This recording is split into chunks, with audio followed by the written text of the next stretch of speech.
We'll follow one job all the way to a finished timesheet. Start by creating it, choosing the rate card that prices everything later, then adding work dates and roles. Then build the cast list. Filter your roster by role, availability, location, or appearance.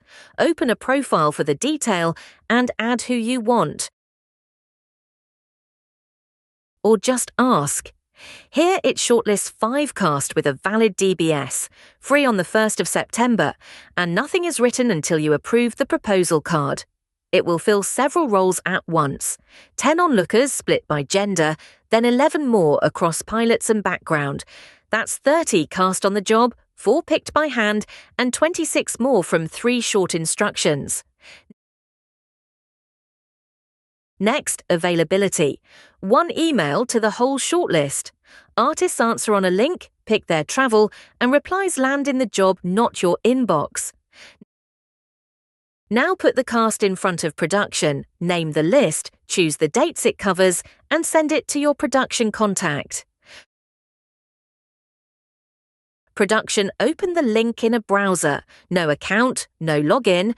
They filter by role, open a profile, and approve artist by artist. Or the assistant clears the list in one instruction. With the cast approved, the booking confirmations go out, personalised and previewed first. Then send production the timesheet link where call times and sign-ins happen. Production set the call times themselves, row by row, in bulk by role, or by asking. When everyone has one, the agent is notified automatically.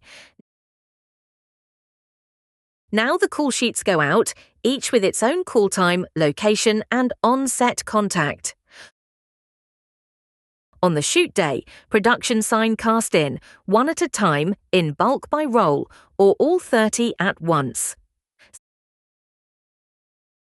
Supplements go on one artist or on everyone, and it works out the overtime and travel against the rate card.